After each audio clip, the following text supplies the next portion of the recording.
Good morning class. I am Manju Rana and this is your science class. Previous class में हमने discuss किया था कि कोई भी क्रॉप प्रोडक्शन है उसको करने के लिए हमें ये 7 स्टेप्स लेने होते हैं। कोई भी फसल को उगाने के लिए सबसे पहले जो स्टेप होता है वो होता है प्रिपरेशन ऑफ सॉइल, और यही स्टेप आज हम अपनी इस वीडियो में कंप्लीट करेंगे। आपका फर्स्ट स्टेप क्या है? Preparation of soil. अब आपको कोई भी फसल उगानी है तो सबसे पहले आपको क्या करना है? कोई भी क्रॉप को उगाने से पहले सबसे पहला जो स्टेप होता है वो होता है आपको मिट्टी को तैयार करना। अगर आपकी मिट्टी ही तैयार नहीं होगी तो आप उसमें फसल लगाओगे कैसे? तो सबसे फर्स्ट जो स्टेप होगा वो होगा आपका प्रिपरेशन ऑफ सॉइल, यानी कि मिट्टी को तैयार करना। This is the first step. This is the first step before growing a crop, यानी कि किसी भी फसल को उगाने से पहले मिट्टी को तैयार करना आपका पहला कदम होता है। ठीक है, अब मिट्टी को तैयार कैसे करते हैं? Turn the soil and लूजन it. सबसे पहले मिट्टी को क्या करते हैं? उलटते पलटते हैं, उसको भुरभुरा बनाते हैं, इसको लूजन करते हैं, इसको पोला बोलते हैं, पोला करते हैं।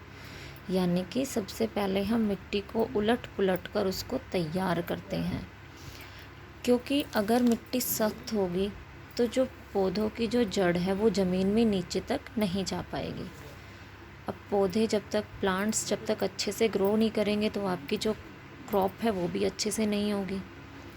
तो हमारी क्रॉप है, जो प्लांट है, जो भी आप क्रॉप अपने उसमें फील्ड में लगाओगे उसको अच्छे से ग्रो करने के लिए, ताकि उसकी जो जड़ें हैं वो ज़मीन में नीचे तक जाएं, उसके लिए हमें सबसे पहले मिट्टी को उलटना पड़ता है, उलटना पलटना पड़ता है, उसको तैयार करना पड़ता है। The process of loosening and turning of the soil is called tilling और प्लाइंग।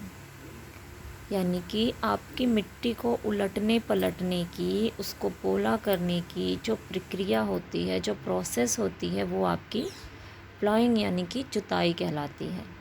क्या कहलाती है? प्लॉइंग कहलाती है।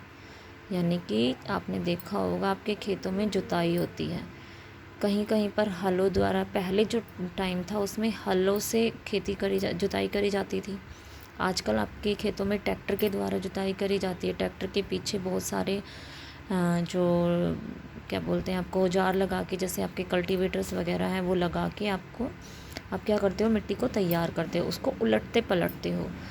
तो अगर आपसे कोई पूछे कि जुताई क्या है, व्हाट इज़ प्लॉइंग, तो प्लॉइंग क्या है? The process of loosening and turning of the soil is called tilling और प्लॉइंग। यानी कि मिट्टी को उलटने पलटने की जो प्रक्रिया होती है वो आपकी जुताई कहलाती है। अब इसकी मतलब जो प्लॉइंग करने के लिए जो औजार होते हैं, एग्रीकल्चर इम्प्लीमेंट्स कुछ औजार होते हैं जो आपकी जुताई में यूज़ होते हैं। प्लो यानी कि हल, हौ कुदाली, द कुदाली एंड कल्टीवेटर। जो आपके प्लॉ थे, ये आपके प्लॉ जो थे ये पहले एंशिएंट टाइम में यूज़ होते थे। प्लॉ जो है मेड ऑफ वुड यानी कि लकड़ी के बने होते थे, drawn by a pair of bulls और अदर एनिमल्स। और क्या था?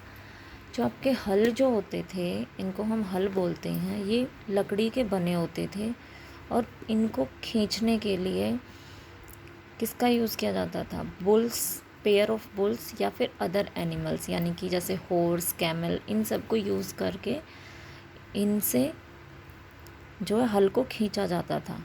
हल में आगे पशुओं को लगा के और फिर पशुओं के द्वारा हलों को खींचा जाता था, और फिर मिट्टी, उसकी जो आपकी मिट्टी थी उसकी जुताई होती थी।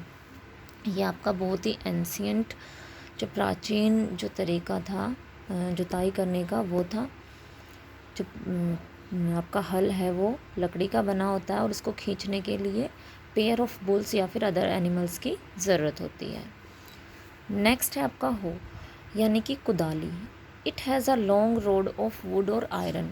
ये जो होता है वो आपकी कुदाली जो होती है, इसमें एक लंबी लकड़ी की या फिर लोहे की छड़ होती है, और इसको भी एनिमल्स के द्वारा ही पुल किया जाता है, खींचा जाता है। जो आपकी कुदाली होती है वो उसमें एक लंबी छड़ होती है जो कि लकड़ी की भी बनी होती है और लोहे की भी बनी हो सकती है, और उसको एनिमल्स के द्वारा पुल किया जाता है, खींचा जाता है। अब जो आज के दिनों में जो प्लॉइंग के लिए वे यूज़ होता है, जो इम्प्लीमेंट यूज़ होता है, जो औजार यूज़ किया जाता है, वो है आपका कल्टीवेटर।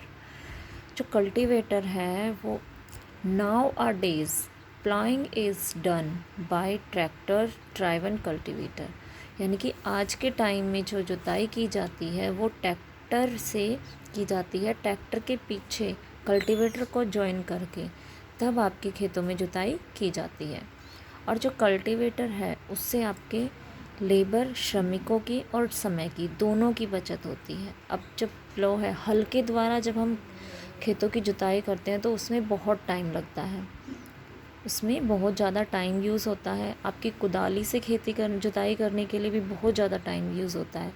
लेकिन ट्रैक्टर से, कल्टीवेटर के द्वारा जब आप प्लॉइंग करते हो तो उसमें आपके टाइम और श्रमिकों की, दोनों की ही बचत होती है। जहाँ हल से कई जने करेंगे, कुदाली से बहुत सारे जने लग के करेंगे, लेकिन जो आपका कल्टीवेटर है उससे बहुत कम समय में बहुत कम लोगों के साथ आप अपने खेतों की जुताई कर सकते हो। आपका जो फर्स्ट स्टेप था प्रिपरेशन ऑफ सॉइल, उसमें क्या होता है, सबसे पहले हम मिट्टी को तैयार करते हैं, उसको उलटते पलटते हैं, और इसी उलटने पलटने की जो प्रोसेसिंग होती है उसी को हम जुताई कहते हैं। और ये जुताई क्यों करते हैं, ताकि जो आपकी जो क्रॉप है उनकी जो रूट्स हैं वो ज़मीन में नीचे तक जा सकें। इसके लिए हम प्लॉइंग करते हैं, जुताई करते हैं। प्लॉइंग करने के लिए हम 3 चीज़ों का यूज़ करते हैं, हल, कुदाली एंड कल्टीवेटर। हल आपका लकड़ी का बना होता है और इसको खींचने के लिए आपको एनिमल्स की ज़रूरत होती है। आपकी जो कुदाली जो है ये भी आपकी लकड़ी की और लोहे की बनी होती है, इसको भी खींचने के लिए एनिमल्स की ज़रूरत होती है। कल्टीवेटर आपका जो होता है पूरा लोहे का बना होता है, और इसको खींचने के लिए, इससे वर्क करने के लिए आपको ट्रैक्टर की ज़रूरत होती है। ट्रैक्टर के साथ इसको जॉइन करके आपकी प्लॉइंग की जाती है, और जो कल्टीवेटर है उससे आपके लेबर और टाइम दोनों की ही बचत होती है। आपका फर्स्ट टॉपिक यहीं पर ख़त्म होता है, प्रिपरेशन ऑफ सॉइल। हमारी जो प्रोसेसिंग है एग्रीकल्चर की, क्रॉप प्रोडक्शन की, उसमें सेकंड स्टेप है आपका सोइंग, यानी कि बीजों को बोना। सोइंग की जो प्रोसेसिंग है वो हम अपने नेक्स्ट टॉपिक में पढ़ेंगे। अब मिट्टी तो हमने तैयार कर ली है, लेकिन सोइंग जो होता है, बीज को बोना, ये भी हमारा बहुत इम्पोर्टेंट स्टेप होता है, और इसमें भी हमें बहुत कुछ करना होता है। तो इसमें हम क्या करते हैं और कैसे बीज को बोते हैं, ये हम अपनी नेक्स्ट क्लास में पढ़ेंगे। आज की क्लास हमारी इतनी ही। आपको क्या करना है, ये सारा जितना भी वर्क मैंने कराया है इसको अपनी नोटबुक में नोट डाउन करना है और उसको लर्न करना है, और अगर कोई चीज़ ना समझ में आए तो मुझसे पूछना है। ठीक है, आज की क्लास इतनी ही। Thank you class.